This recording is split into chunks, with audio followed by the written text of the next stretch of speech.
the most important thing that will carry you toward your dreams. T.Swift news, and are you ready for the Batman? Welcome to the Hopefulist, a daily talk show hosted by veteran broadcaster Wendy McClure. Join Wendy each day as she shares her life lessons that transformed her from perpetual pessimist to the ultimate hopefulist. The perfect morning show to get you caught up on the day's top stories while sharing insights that will lead to positive transformation and bring out the hopefulist in you. For more inspiration, visit hopefulist.com.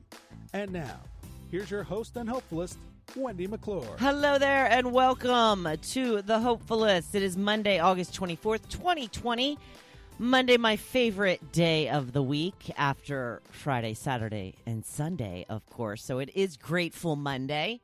If you've been listening for a while, which I hope you have, you are familiar with Grateful Monday. It is the day that I go over a few entries from my own personal gratitude journal as an example of how easy it is to just keep track of a few things each day that you are grateful for. Small things, big things, whatever. Just write them down. Feel them. Be grateful for them. Brings way more blessings into your life. Trust me on this one. I know.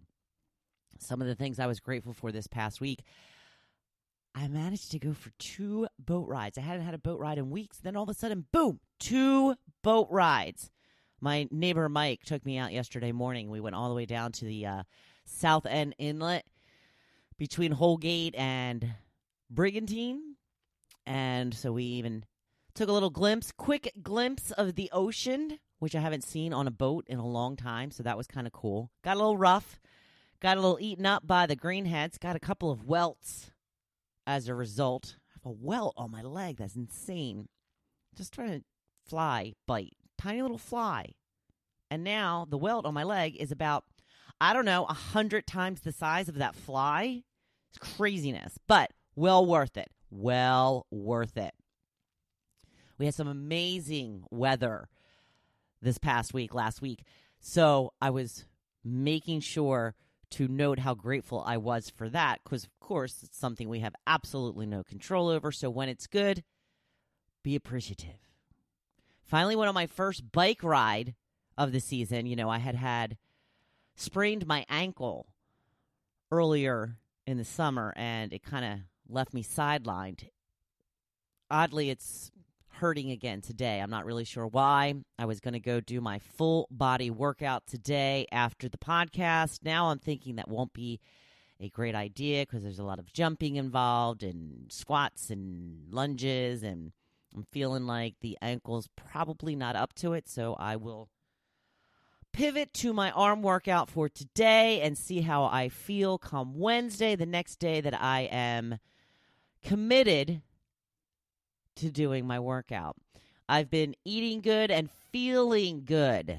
That's right. When you eat good foods, it makes you feel good inside and out. Gives you the energy that you need to get through the day. And I got a little special deal.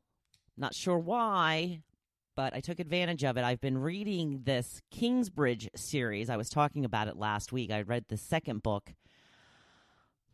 Finished that last week. The first book is Pillars of the Earth. Second book is World Without End. This is by Ken Follett.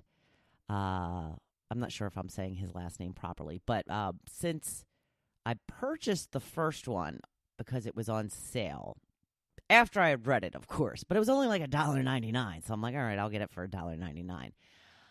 I was able to get the second one from the library, and then they offered me $5 off the $9.99 price of the third one. So I went ahead and got that deal.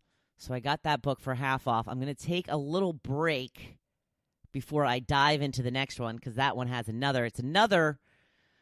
it's short comparatively speaking. It's only 900 and some pages as compared to the over 1,000 pages of the first two. So I'm reading a book called Dear Edward right now. Very, very popular book right now. I've been seeing a lot of talk about it. Also, managed to get that on sale on Kindle. last week as well. Another one that was only $1. I think that was $2.99. And I thought, all right, $2.99. And then when I was discussing it in one of my book groups, somebody had said they are number 56 for it at the library. So must be a good one. A lot of people have it on hold. So I'm looking. I'm pretty far into that. So it's about, there's a plane crash involved, which, I'm going on a plane next week. It's probably not great timing on my part to be reading this book, but I'll be finished well before I get on the plane next week, and I'll just put it out of my mind. I probably should hold off and read it after I get back, but yeah, I'm into it now, so it's too late, so we'll see. It'll all be fine. It'll be good. Air travel. I don't know. That's why they open the bars at 6 and 7 a.m. at the airport, right? There you go. Movie news, The Batman. Yes, the next incarnation of the Batman series is going to be called The Batman. This one starring Robert Pattinson. Remember Robert Pattinson? Kristen Stewart, the big love story that the two of them had while filming the Twilight series, and then she cheated on him. I'm not a fan of hers. She seems very, I don't know, she's weird. But she gets a lot of movie roles, so I guess she's considered a pretty good actress. So Robert Pattinson is going to be playing the Batman, and Zoe Kravitz is playing Catwoman, or the Catwoman. I don't know. It's going to be released sometime next year. It's a little off schedule because of COVID, of course. But the Batman is coming. So if you are a fan of those, there's been so many of them, right? So many of them. Some other entertainment news. Taylor Swift donates $30,000 to a young girl's online fundraising effort for her college costs. Now, I know the college that she's attending is in England. So I'm not sure if she's from England or she's from here and is just going to school in England. But somehow Taylor Swift discovered this online fundraising that she's doing to try and take care of her college costs and donated $30,000 to it. How awesome is that? See, it's really hard for me to find things wrong with Taylor Swift. It's one of the reasons I love her so much. Such a good role model. Just really empowering for women everywhere. So good for you, Taylor, and good for you, student who was able to benefit from her lovely gift.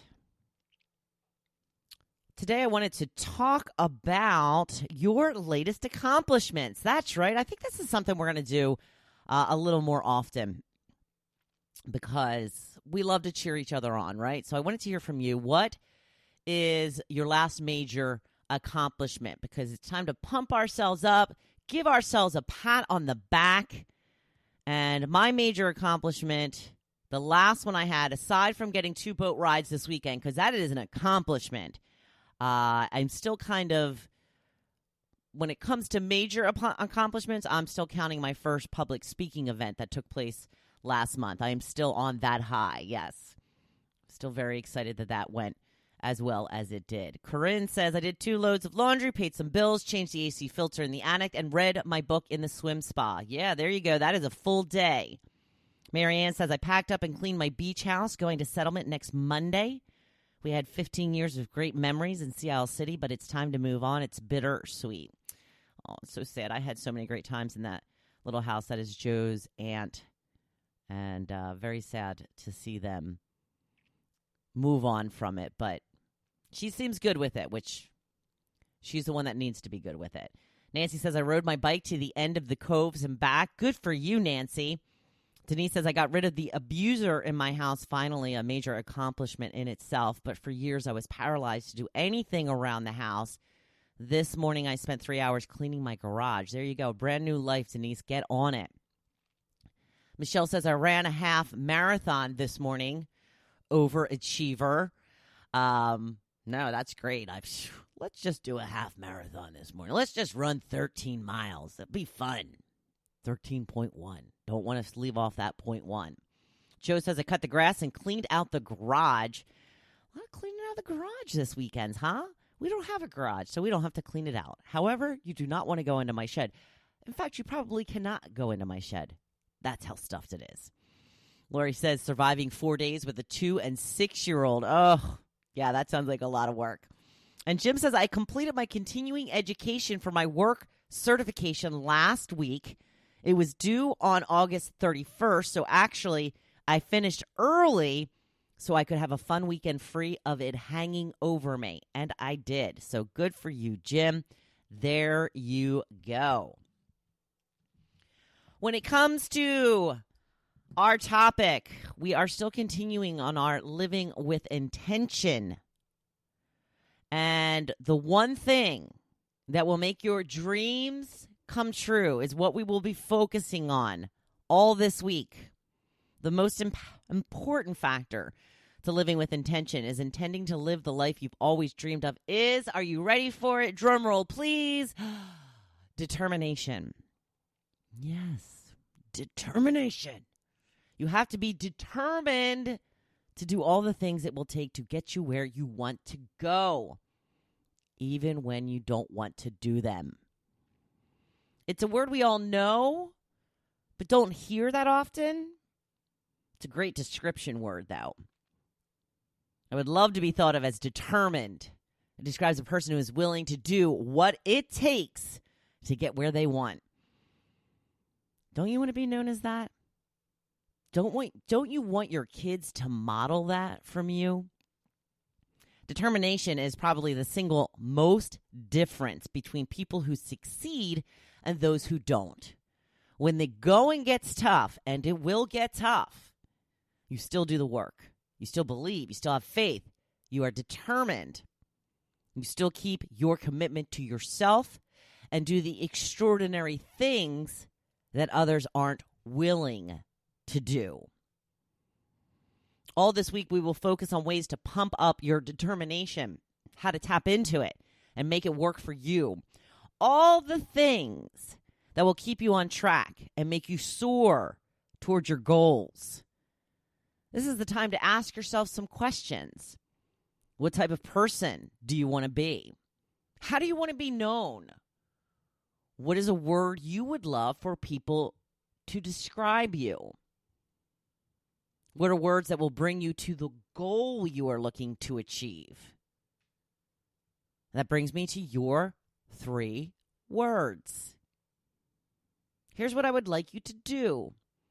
Write down 3 words that describe the person you want to be, whether you feel you have those attributes at this time or not.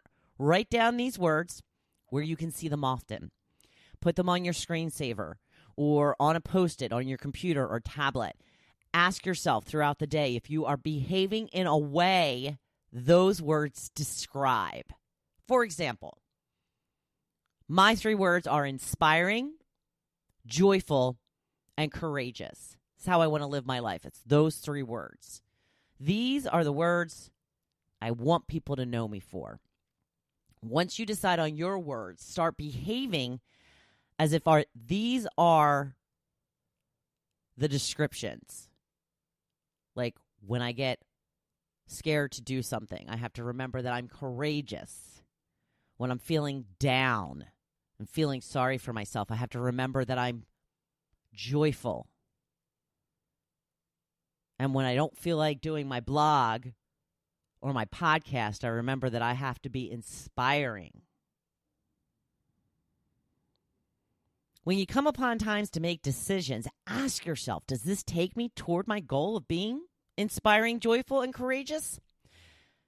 In fact, you can even set an alarm on your phone throughout the day as a check-in to see if you are behaving in this way. All the major decisions in your life should be in alignment with these words. These aren't your words for life. These are your words for now. And once you start behaving in that way, you can move on to different words. It's up to you when you feel that time will come. The purpose is to keep you on track as the type of person you want to be, how you want to be perceived.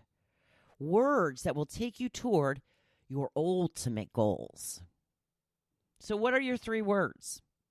I would love to see them and help you achieve them. And let's get started now because it is Monday already. It is a brand new week full of possibilities and opportunities. Now go make the most of them. Always remember, you are a badass. And I'm cheering you on. Thank you for listening to The Hopefulist, hosted by Wendy McClure. For more inspiration, please visit Hopefulist.com. Thanks, and we'll see you tomorrow on The Hopefulist. And don't forget, Grateful Monday. What are you grateful for?